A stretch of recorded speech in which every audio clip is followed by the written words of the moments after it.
Yo, what's up, ladies? This is Alex from My for Attraction 2.0.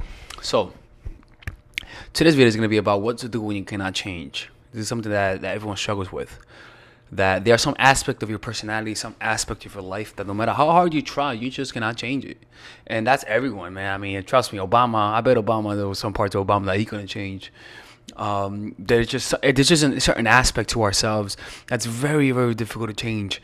There's certain habits that we have that's very difficult to change. No matter how much we try, no matter how much we try different tactics, it can't change. For example, with me, there's a lot of stuff in me that I still struggle changing, and that's why I gotta keep learning. That's why I'm always desperate to see where is the next book. Even though that's a mental habit of looking for the next thing, but you have to have an insatiable hunger to succeed or to overcome your problems, because some problems require a little bit of effort. You gotta experiment. And so I'm gonna show you guys what to do when you just cannot change. The first thing is that sometimes you just can't change for that moment. Sometimes you need time. That sounds kind of counterintuitive to what I teach, right? But it's kind of true. You gotta learn to have contradicting beliefs in your mind and be able to have different belief systems that contradict each other, right? Because life is a paradox. So something that I learned is that when you just cannot change, do what you can. Do what you know you have to do. For example, in order to change, you gotta visualize yourself succeeding, right? That's what I always tell you guys: visualize. And when you cannot change a habit, you tend to get discouraged and you get angry. And what tends to happen? You stop visualizing, you stop imagining yourself succeeding because you get discouraged. So I always say, man, even for myself and everyone else, is that when you just cannot change a habit, you gotta keep grinding and keep doing the things that you know that works, even if they're not working. For example, like I play basketball, right?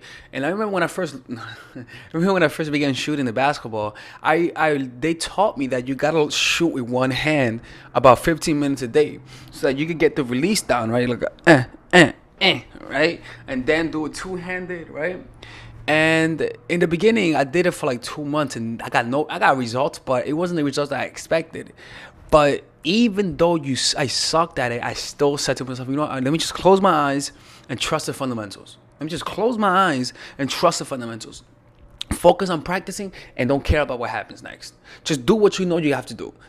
Do the drills exactly how you have to do them.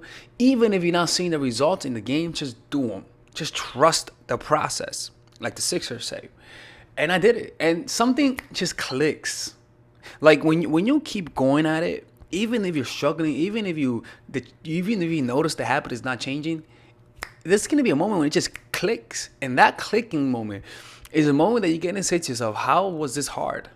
Like, how was this difficult? It's just so easy. Now you try to teach it to people, you were like, this is all you gotta do. And people are like, fuck you, man, that's not that easy, right?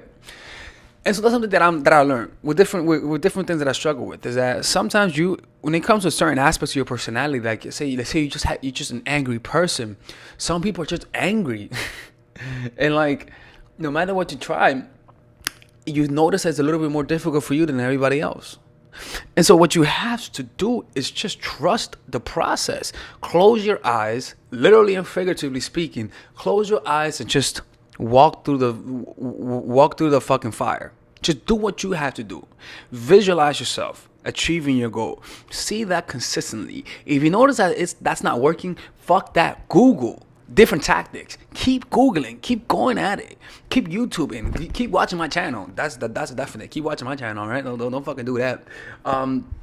Keep going. Do hypnosis. It doesn't matter. Just keep the fundamentals, which is A, visualizing. All right, that's one thing, visualizing. B, noticing whenever you fuck up, don't be mad at yourself. Don't be mad. Realize that your body is trying to help you out. It's trying to help you out. Like, yes, that habit is bad. Yes, it's self-destructive. But the thing that's gonna destroy you the most is not the habit, but your self-criticism, your self-judging yourself. You're gonna feel shame. You become jaded and you become more constricted, and suddenly the habit becomes harder to break.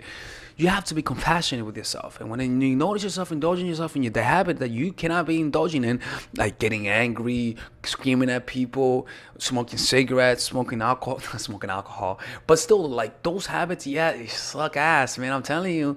And like, for example, I couldn't focus I know I can't focus, but I just keep visualizing myself focusing, and it works. Everyone has a different Achilles heel, and for each one you have to have compassion for yourself. So the first thing is, one, visualize yourself on a consistent basis. It doesn't matter if you cannot do it right now. It doesn't let your body catch up with your mind by visualizing. You're telling your body, look, I know you fucked up 10, 20, 30, 40, 50, 60, 80 times. It doesn't matter. I'm still gonna visualize. Make that shit vivid. And it doesn't matter if you fuck up today, do it again tomorrow, right? The second thing, when you indulge yourself, feel compassion for your body. Feel your body almost as though it's a little kid going back to their parents with an F grade on their grades and thinking that their parents going to scream at them, and then seeing that their parents still loves you, that the parents still there for you, that the parents still telling you you could do it. That you have to have a lot of compassion for yourself, man. You gotta have realistic expectations for yourself, and the only way for you to have that is to have genuine compassion. Because if you don't have genuine compassion, you're gonna be talking shit on yourself. You're gonna be putting yourself down. You're gonna be putting yourself unnecessary burden that you shouldn't be having. Or you could use that energy to help you achieve your goal, or help you overcome whatever challenges you're going through. And another aspect that I should be doing right now, which I'm not doing, but I should be doing, is imagining as though you're in the future, being grateful for overcoming your challenge. You see what I'm saying? And noticing how it feels like to be grateful for overcoming your challenges. Because there's something about gratitude that happens that just makes you feel good. You see what I'm saying? And yeah, man, like, it's just, I don't know, like, sometimes I do wonder, like, maybe there's just some things in people that just cannot change. You know? But then you have evidence that goes against that. You do. And so for example, like what I did in the past with success was I couldn't succeed. I was living in my mom's house, man. And I was desperate, man. Like, I would read books, listen to audiobooks. I would listen to them. But the book that I really read a lot was Total Recall by Arnold Schwarzenegger. And the reason why I love doing that, and again, I recommend you guys reading biographies of people who overcame your challenges. And when you read a biography, don't just read it, but feel as though you're them. Feel as though you're them, and just notice how effortless success is. Because sometimes when we think of success, we think of something ephemeral, something that's like godlike, and we add an extra divinity to it. But the truth is that success, when it happens, it's just like a normal thing. It's not like some magical shit. You know what I'm saying? And so what I recommend, so what I'm gonna start doing is just reading biographies of people who overcame my challenges. And no, don't ask me what my challenge is. All right, no, okay. Everyone has their own. I have ADD. I can't focus that well. We have different challenges. All right, so don't be extrospecting, some shit like that, right? But another thing is that's important, just noticing the mental images that your mind creates. That's also big, the mental images. Like, notice the mental images that triggers the compulsive behavior. Notice the emotion that triggers it. Notice the thoughts that trigger it. And what I want you to do is just imagining doing something else as alternative to that action when you visualize. That's what I want you to do. Just visualize that. Because you have to visualize, because your brain, think about this, your urges and your desires and aversions are pretty much determined by what you imagine. Everything that you do, any inspiration comes in the form of an imagination or a feeling. Well, but the feeling, for the most part, is translated in a form of a thought or a mental image. And so what you have to do then is to literally change that mental image. And something that you guys could do is read the book Psycho-Cybernetics, and it'll show you how to do that, man. And again, look, man, don't feel shitty about yourself, man. We all have habits that we cannot change. And let me tell you this, and this is something that most people won't tell you. Mindfulness, being present, it does work. But for some things, it's a little bit more harder. Come on, let's not act stupid. Let's not shit ourselves, man. Some things are just a little bit more difficult. And so we need a little bit more help and assistance. I don't know why. Don't ask me why. I'm a big proponent of mindfulness. But there's just some things that are just a little bit more difficult than the other things. You know, I love you, Eckhart Tolle, but, you know, there's just something that just doesn't work with. I mean, but then again, you can say that's pessimistic and that's self-limiting. That's fine, right? But I'm willing to explore myself being wrong. I'm willing to see. Maybe I'm wrong. Hopefully I'm wrong, right? You never know, you know. But generally speaking, though, it's one of those things, man. It really is. It really is. But you know, just know that you're not alone.